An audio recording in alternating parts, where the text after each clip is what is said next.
Tucker Carlson has taken a lot of criticism for his recently announced interview with Russian President Vladimir Putin. Here's a video of him announcing this. Go. We're in Moscow tonight. We're here to interview the president of Russia, Vladimir Putin. We'll be doing that soon. There are risks to conducting an interview like this, obviously, so we thought about it carefully over many months. Here's why we're doing it. First, because it's our job. We're in journalism. Our duty is to inform people. 2 years into a war that's reshaping the entire world, most Americans are not informed. Now, there was wild speculation that he was doing this when he was spotted landing in Moscow, but of course, as is the nature of things in the digital world, the truth became rather apparent after immense digging by a lot of people. But the main criticisms that Carlson is getting is amongst a variety. The main ones are he's a Russian spy or agent for giving heat or giving life to Vladimir Putin's beliefs. He is acting against American interests, that he himself has compromised and simply believes propaganda, so on and so forth. In fact, many people, even some people on the right, have been bashing this as an anti-American, pro-Russian action.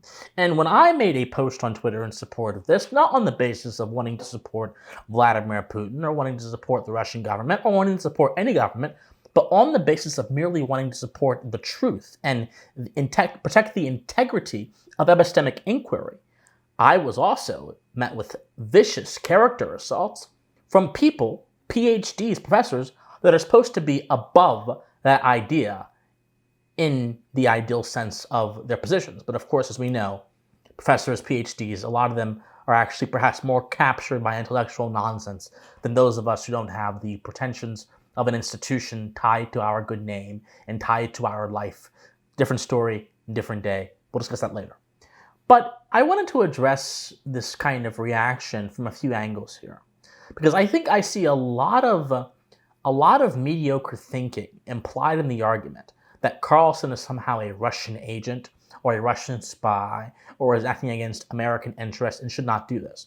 One of the arguments that was forwarded by several people is that there are certain regimes in the world that, due to their oppressive mentalities towards dissent, their hijacking of a free press, and so on and so forth, they do not deserve to be heard because they will simply speak words and arguments that affirm the lifestyles of their society, which are grossly opposed to human flourishing, grossly opposed to a free society. And therefore, by Carlson going and talking to these people, he is giving attention and credence even to their worldview. Well, I find this to be an exercise in logical fallacy that is only avoided as being recognized as such by this internal sense of self-righteousness that one has when they make such an absurd, ridiculous, and irrational argument. It's very simple, my friends. Just because a claim comes from a party you do not favor does not mean the claim is false. If someone like Benito Mussolini, who was a great mass murderer and who consolidated society into the Italian state, was an absolute dictator, said 2 + 2 = 4, that does not make the fact that he said that incorrect. Even people that are evil and have bad intentions have the ability to speak the truth. And actually, this kind of leads me to my next point. How in the world can we find the truth if we don't take into account the environmental circumstances that come together when we are searching for the truth? What do I mean? Well, if you are in an environment where you exist in a society that has certain norms, ideas, and principles, your quest for the truth, even though the truth is not a matter of social preference, it's a matter of objective reality, your quest for the truth will be shaped and influenced by the institutions in which you grew up in, by the social structures in which you grew up in. That does not mean they determine the truth, that's far from it, but how you interact with the truth, how you understand reality will be coded through those cultural messages. A North Korean citizen does not understand reality in the same way that a South Korean citizen does. They don't have their own truths, they have their own perceptions, which is a very important distinction to make. So if we accept that people from different backgrounds have different perceptions of the truth, then we should also accept that along the pathway to truth, it requires a lot of different people to come together and bring their minds together to help us understand the world more. It takes all kinds to make the world go round, as the old saying says. So if you're interested in the truth, then why wouldn't you want the perspective of someone like Vladimir Putin, whose worldviews and perceptions of the entire world, society, politics, and philosophy are drastically different from the West? If you truly want to understand what could possibly be compelling ideas or non-compelling ideas, if you really want to understand how other societies and civilizations live outside of the partisan perspective of your own team, I'll address that in a second, then you have to be willing to tread on dangerous waters, waters that may even defy the logic and the beliefs of the tribe you decide to put yourself with. Many Americans are not willing to do this because many Americans are raised in a state of propaganda, so much so that the very air they breathe is tainted with propaganda.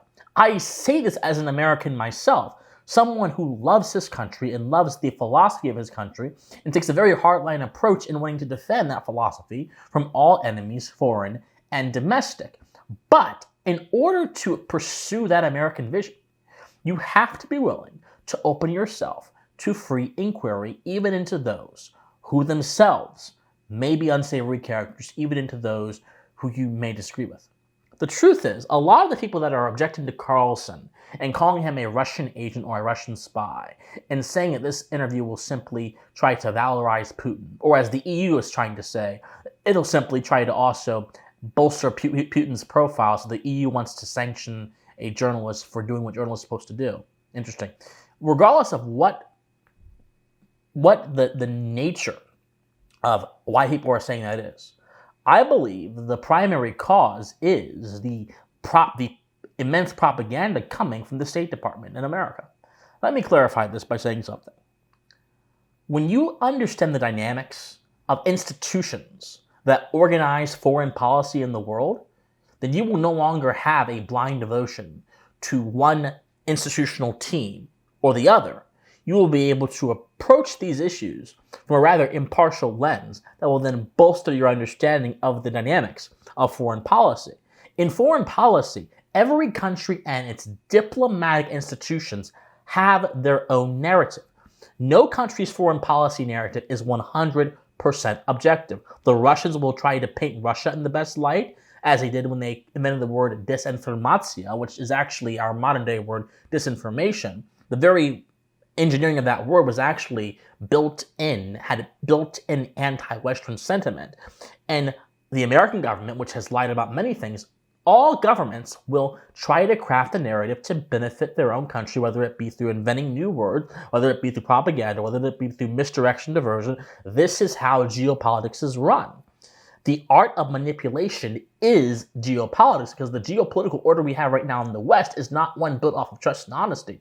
It's one built off of strong-arming, institutional power, who you are tied to, who you are connected to, and the agendas of those who occupy the institutions like the EU, like the UN, like the Atlantic Council, or NATO, that happen to actually shape world events in a way that is rather biased and tilted towards a single side. That is how it is run. It is not run off mutual cooperation as the liberal international order assumed it would be. It is instead run off of a very primitive method of interacting with another human being.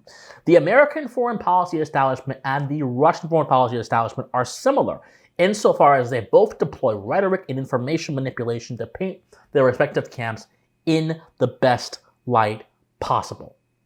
This is very simple.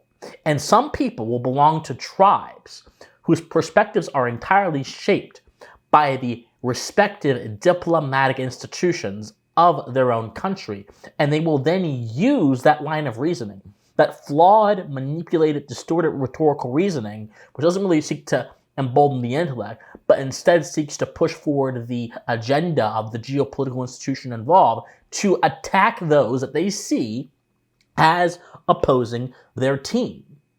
There are those who will tie the musings of the institutions of diplomacy and the character and preservation of the nation. They will not be able to separate what the State Department says for what is actually good for America, which is very interesting. Because oftentimes the State Department will say that it's good to go into Afghanistan or to go into Iraq on the idea of weapons of mass destruction, and we end up losing over $2 trillion over the course of a few decades. We end up losing a lot of people, a lot of men, a lot of social and political capital around the world, all inspiring terrorism, all because it was supposedly the pro-American thing to do. No, what is good for the country is oftentimes not going to be proselytized by our institutions. Sometimes our institutions are actually working against the interests of the country in the name of their own interests. So when you confuse the character and the integrity of our nation with our diplomatic institutions, you commit the flaw of engaging in proximity ethics. And essentially, proximity ethics is the idea that you can assess what is right and what is wrong on the basis of what a particular concept is close to, as opposed to on the basis of its own merits.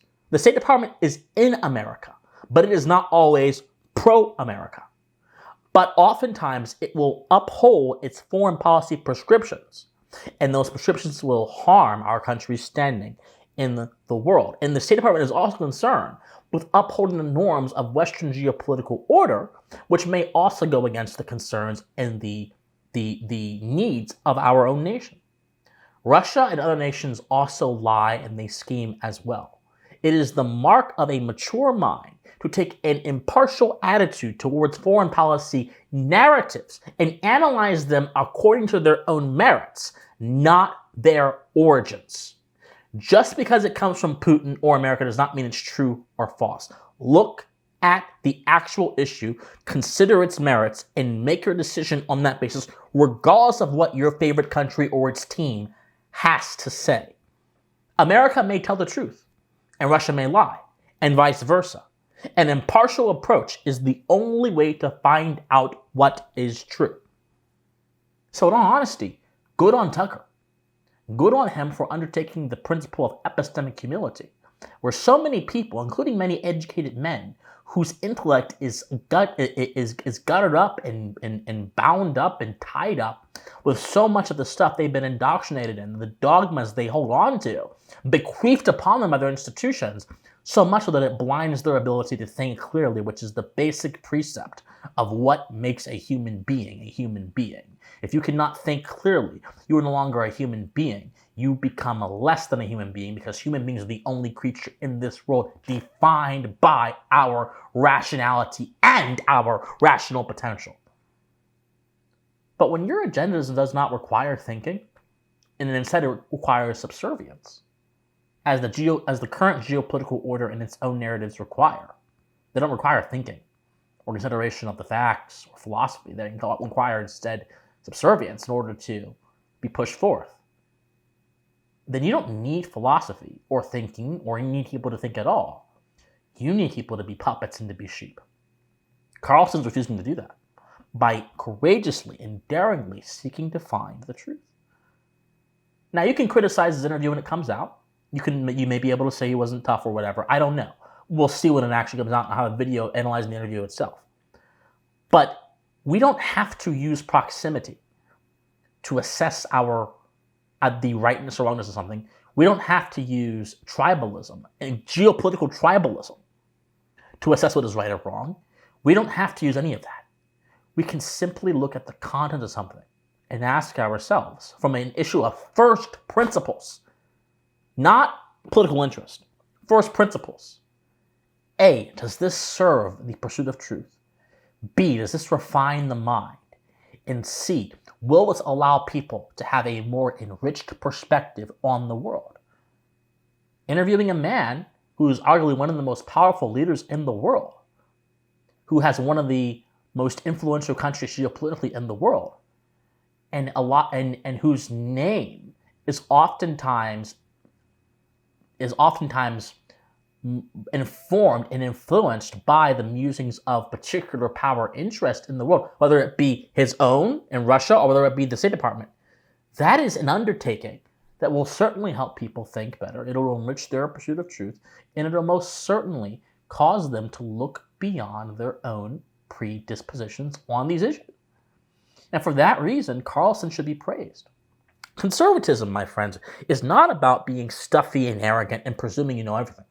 Conservatism is about having this humility that we don't know everything. And that's why we look towards traditions and we look towards long-standing practices that have been praised around the world in almost every civilization to say, is there something here? Is there some there to this idea? And then we analyze it, and if it benefits our pursuit of moral thinking and a good society, we bring it into our future.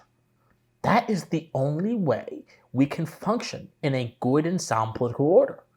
This is not to say that you have to praise people that do the bad things, as Putin does, or as America does as well. Our own government does terrible things that we need to fix and deal with and reckon with.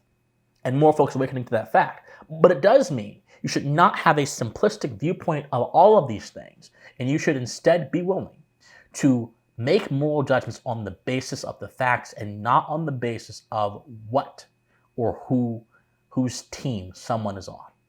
So Carlson, Claudettes, thank you, and I look forward to a hopefully enlightening interview.